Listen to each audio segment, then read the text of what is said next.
So anyway, my name's Phil Morris. I've been a long-term member here. There are a few who've been here longer than me, not many anymore. Um, my wife and I were married in this building. We were both baptized here, raised our children here. Our parents have come and gone here, except for my mother's, the last of the four still around. I'm glad to speak before you today. I will say that in preparing for this, I ended up in a conversation with my friend Bill Carter and found out that Isaiah 40 is Bill's favorite chapter in the Bible. So I just need to tell you that you will probably not have, and you need to accept the fact, that you will not have the most learned and competent speaker on this text that's in the room. But Bill is very gracious. And then in all my preparation, because I really think it's important for us to hear the whole chapter, I read out loud everything I prepared this morning, and that was 26 minutes. And you know when you do that, that's probably about 2/3 of what you're actually going to consume. So I'm tossing a bunch of what I was going to say out. Mostly going to read you this beautiful poem in Isaiah and then get to the conclusion, which is what it's leading us to anyway. A little history. So I'm not going to talk about a lot of history of the context of this. I'm not going to talk about how many people actually wrote this book in the Bible and when they wrote it.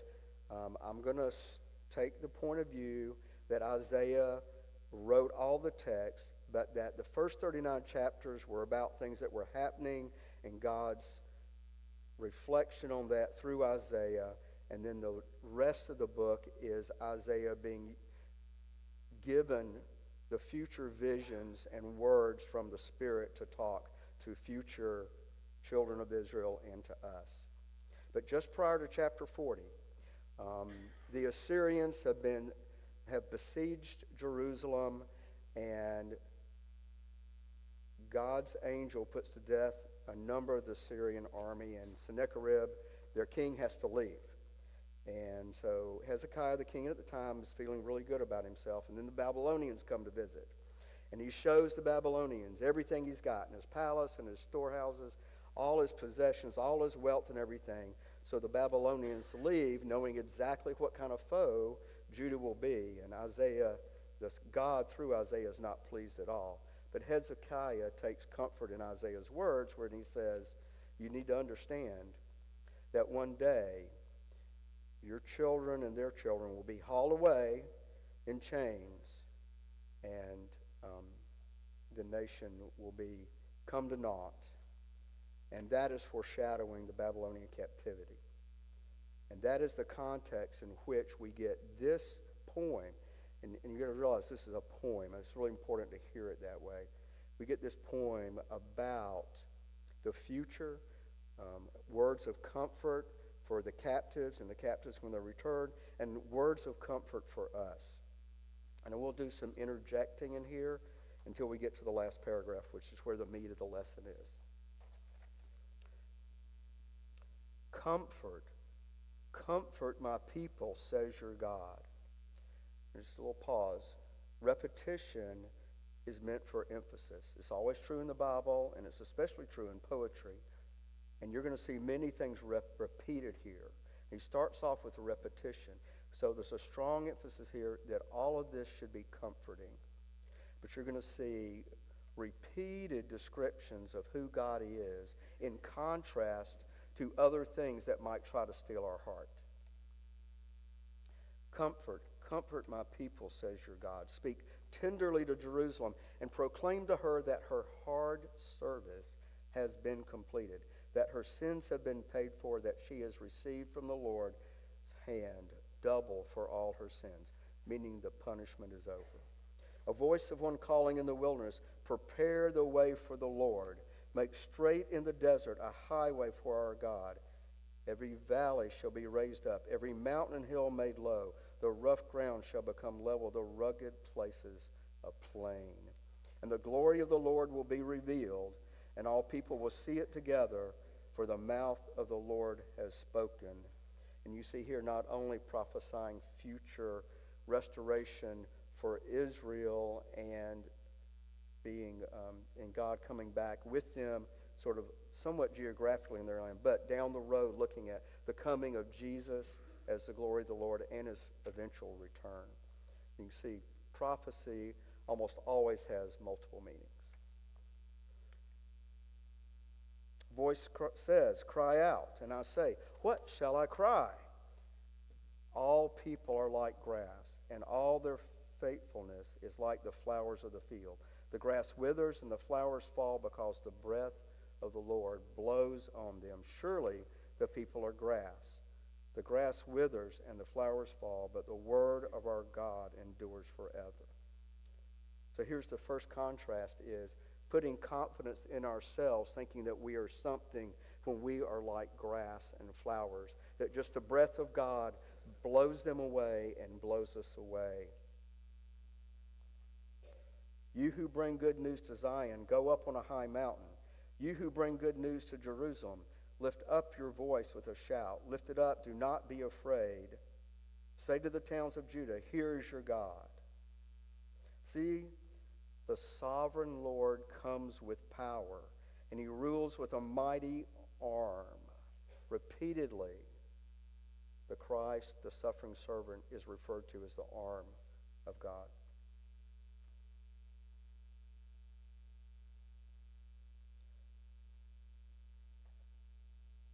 See, his reward is with him, and his recompense accompanies him. He tends his flock like a shepherd. He gathers the lambs in his arms and carries them close to his heart. He gently leads those who have young. And I just hope that's a comfort for you that are raising children. And it's a comfort for me as a parent who has adult children, one of which has their own children.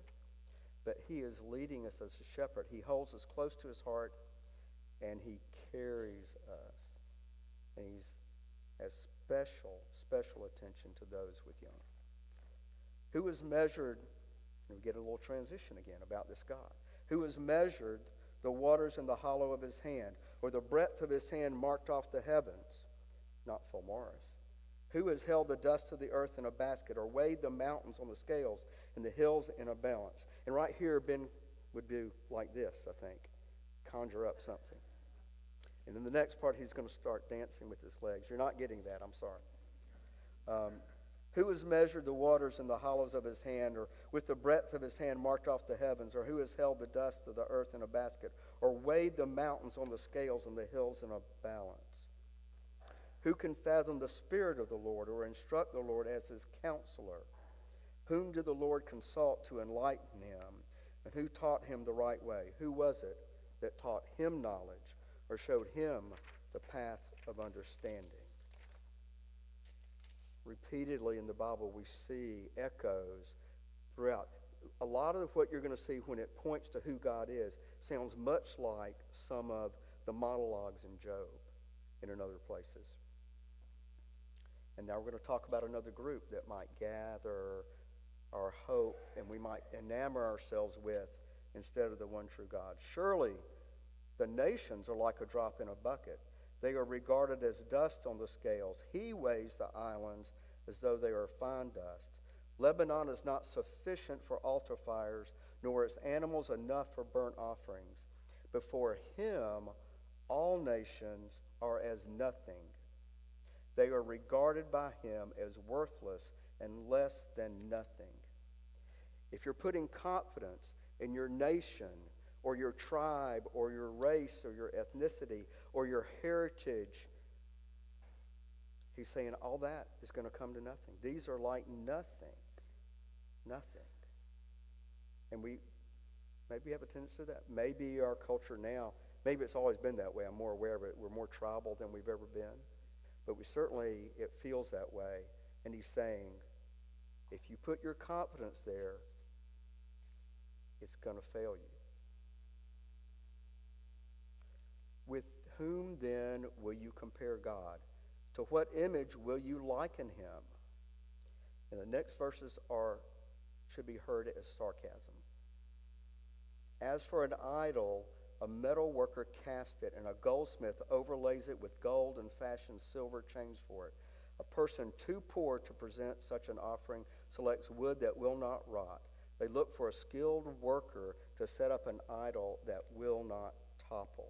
So Isaiah, the Spirit through Isaiah is saying, look at all these idols. And they were idols throughout Judah. They had carried along idols from the Canaanites. And yes, the temple is there and the priesthood is there. But there were idols in their lives, physical idols. There are idols in our lives. Some of them may be physical. Anything that you say to yourself this, if I just had this, if this was just right in my life, or if I just don't have to lose whatever it is you want to fill in the blank, then I'll be okay. That has become an idol. It might be financial security. It might be a relationship. It might be a relationship you have. It might be a relationship you desperately want and don't have. It might be your health. It might be position or power. It might be in the in-group. If those things are more important, if you say to yourself, if only I could have this, if I could only have this car or this house without a payment, if only if this person liked me, if only I could do this one fun thing. I mean, I have a bucket list that's in my phone. It is adventures that I want to go do before I'm unable to do things like walk up mountains and paddle a kayak and things like that, which, by the way, I don't currently paddle a kayak, so there's a lot of training on that adventure to come. If I say to those things, if only, then I would feel fulfilled, I have made that a God. If I say, if only there is so much money in our retirement account. What a first world problem, by the way, right?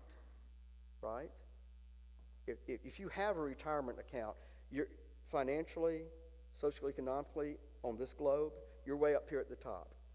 Even if you might be at the bottom of that tip, you're way up here on the top. If only I had so much in my retirement account, then I feel safe and secure, and I'll be all right. But if not, I'm going to be worried. I'm not going to sleep and anything. If only the chaos in my business would settle down. Some of you have to share with that. We have a lot of chaos in my business, a lot of turnover of people. Things have happened and some hard things. And it's been an interesting couple of years. There's been chaos in my family with some sadness and all. And I'm going to touch on that in a minute more. And then we get another contrast. And listen to the thunder in verse 21. Do you not know? Have you not heard? Has it not been told you from the beginning? Have you not understood? Since the earth was founded, he sits enthroned above the circle of the earth, and its people are like grasshoppers. He stretches out the heavens like a canopy and spreads them out like a tent to live in. And then here's another group we might put our faith in. He brings princes to naught and reduces the ruler of this world to nothing. No sooner are they planted, no sooner are they sown, no sooner do they take root in the ground, than he blows on them, and they wither, and a whirlwind sweeps them away like chaff. So whoever, if there's a person out there that you idolize, but you confidence in, you might be so MAGA you wear your hat to bed at night. You might be so never Trumper that you wish the assassins had been successful and you're secretly hoping that somebody will. You may be thinking that my world has got to revolve around Taylor Swift or this football team or some influencer. Any person that you say,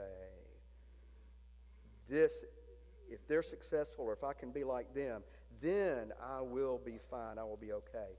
You have made them your God, you're following them, and you're putting your hope and trust in something that will not last. We can put it in ourselves. A lot of us in our culture are very much putting our hope and confidence in ourselves. Make your business, be successful, charge ahead. Or we're putting it in our tribe, or we're putting it in things that we think will fulfill us, or we're putting it in other people that we think if we can be attached to them in some way. And all these things this poem is telling you are like dust. They're going to blow away. Great leaders throughout history. I mean, where is that Alexander the Great? Where are all the Caesars and the Pharaohs? Where are Pilate and Herod? Where are more recent history? Churchill and Roosevelt and Stalin and Hitler and Pol Pot and Idi Amin. 100 years from now, we even hardly, culturally, people don't even hardly, certainly in our schools, you don't get taught much about the Founding Fathers anymore. That's an observation, not a criticism. We don't hear much about the great leaders who had feet of clay, like I do, and I'm sure you all do too, that led us through the Second World War. 100 years from now, nobody's going to really know who we were. Nobody's going to know who all these influencers that we're enamored with, who celebrities that we fawn over now, or even political leaders and people like Trump or Putin or Xi Jinping or something like that, rules China. I found about 5 different pronunciations for his name, and I'm sure it's because that I don't know Chinese. They're going to be gone. And so, again, we hear this, verse 25. To whom will you compare me? Or who is my equal? Says the Holy One. That is a rhetorical question. There is none. Lift up your eyes and look to the heavens. Who created all these? He who brings out the starry host one by one and calls forth each of them by name. Because of his great power and mighty strength, not one of them is missing. And that is setting us up, knocking down all of the things we might hope and trust in our lives and our world outside of God, elevating and honoring who he is with his majesty and power as creator, wisdom, who is tender enough to be a shepherd to us and carry us like lambs in his arms, setting us up for verse 27. This may sound like somebody in the mirror. Why do you complain, Jacob? Why do you say, Israel? My way is hidden from the Lord. My cause is disregarded by my God. Do you not know? Have you not heard? This gets repeated. This is important. The Lord is the everlasting God, the creator of the ends of the earth. He will not grow tired or weary. In his understanding no one can fathom. He gives strength to the weary and increases the power of the weak. Even youths grow tired and weary. Amen. And young men stumble and fall. This is true. But those who hope in the Lord will renew their strength. They will soar on wings like eagles. They will run and not grow weary. These last few verses, you've probably seen them in needlepoint and little plaques and maybe little things that circulate on social media. And they're much more deeper than that. This whole poem is leading us up to these verses. Have you felt like your way was hidden from the Lord? Have you been at times, you may be there now, where you're looking at a situation in your life, you're looking at your circumstances, you don't see solutions, you have been asking for solutions and help from God, and nothing seems to be happening. And you're going, My way is hidden from God. He's not paying attention. Somehow, I missed the bus to joy with God. Somehow, he didn't stop and pick me up on the way to the party.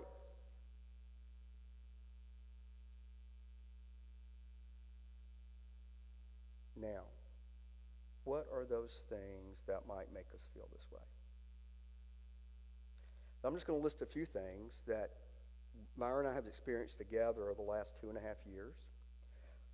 We've had worries about our children. My son, who has cystic fibrosis, which used to be a fatal genetic disorder and is now a chronic illness, thank God, got COVID 2.5 years ago. Now, he has that particular illness is mostly, but not exclusively, a respiratory illness. We had been, from the beginning of COVID, we've been praying, please don't let Joseph get COVID. And he got COVID, and we were terrified. And that week that he was home quarantining, a bunch of his friends were gathered in a party, and somebody came to the party and left and came back because they were unhappy and shot the party up. And our son was sitting at home because of that. He had COVID. And that, of course, we were very grateful, and then it was a huge deal for him. That's just one of the crazy things. There was a bad accident in one of my sister-in-law's family. Killed her brother-in-law, and it was awful. Not weeks really after all those things. My stepfather passed away. About another month after that, my son-in-law's father passed away unexpectedly. Abby was pregnant at the time. It was a very hard pregnancy. Very hard. She has asthma, and really, so a lot of times asthma gets better if you're pregnant, but about a third of the time it gets worse. She was the 1/3. And then little Davy shows up early, and that first year was really hard. Everybody's doing great now, but that was all hard. And then Myra had surgery right at the beginning of 2024. I just had surgery. There's been a lot of turnover in my business, as I've mentioned.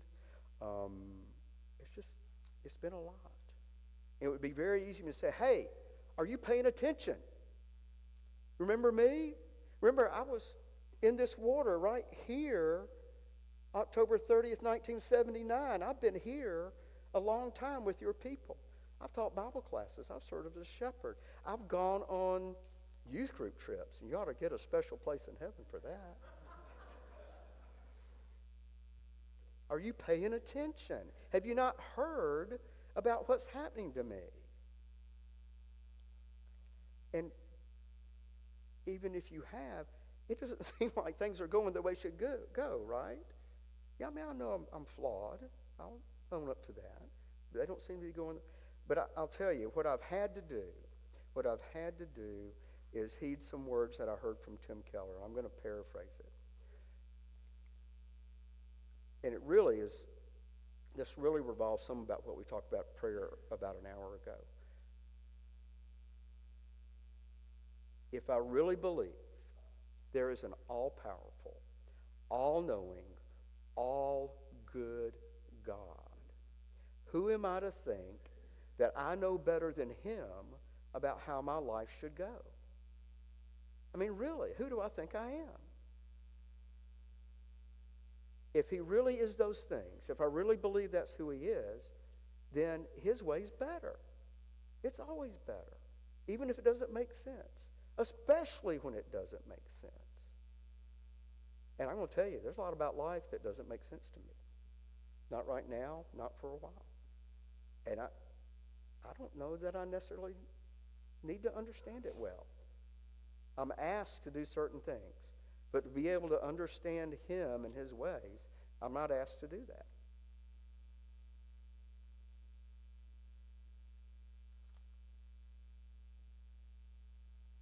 And so then, and I'm going to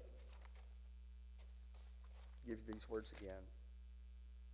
Do you not know, have you not heard, the Lord is the everlasting God, the creator of the ends of the earth. He will not grow tired or weary. So remember, we promised that we won't grow tired or weary. It says he won't grow tired or weary. So before we get the promise, we are reminded that he never grows tired or weary. So he can give that to us. He can sustain us. He gives strength to the weary and increases the power of the weak. Even youths grow tired and weary, young men stumble and fall. But those who hope in the Lord will renew their strength. They will soar on wings like eagles. They will run and not grow weary. They will walk and not be faint. And there's just a stumbling block right in there in the middle for me. And this is where those who hope in the Lord. I'm like, oh, okay, wait a minute. This is a promise, but it's somewhat conditional, isn't it? I mean, I'm asked to hope in him. And this word is not a very simple, sort of superficial, it'll all be okay. It'll be okay. It's not even a promise that all will be okay. This word, interestingly, this Hebrew word, the root of it has to do with binding together, twisting, collecting, gathering, staying with. There's a tension of enduring in this word. So we're being asked to hope in him, but to struggle in that hope. It's not a simple, assent. It is not asking us to act like there are no problems. So how can we hope in the Lord? And I'm going to give you several ideas real quick. Number one is, using this poem in Isaiah 40, remind yourself of the majesty of God. Read these verses again. Do it in your mind. This time of year, if we don't have rain and clouds, when the sky is dark, it is gorgeous. And the Spirit tells us to look and see. This is who he is. He made us. He made this. Think of the majesty of God. Think of the tremendous things he's done through history. Think about what he did on that wooden cross in Palestine a couple of thousand years ago. The majesty of God and the empty tomb. Remind yourself. Remind yourself of his power over creation. He made it all. He's going to remake it all. Imagine that. Nothing he is compared to in these verses comes close to who he is. Remind yourself that he cares for you. In these 31 verses, we're told that our sins are covered, that he is coming, that he is our shepherd, that he's very aware of us, who we are, and our circumstances, and he does not get tired and weary. He will not, cannot fail us. So I encourage you to enter into the struggle, to embrace hope not as something that is superficial or a tattoo or hanging on your wall, but as a struggle, as walking with God in the struggle of trusting him that he knows better, he knows the way, and in the end, he will make all things right. Thank you.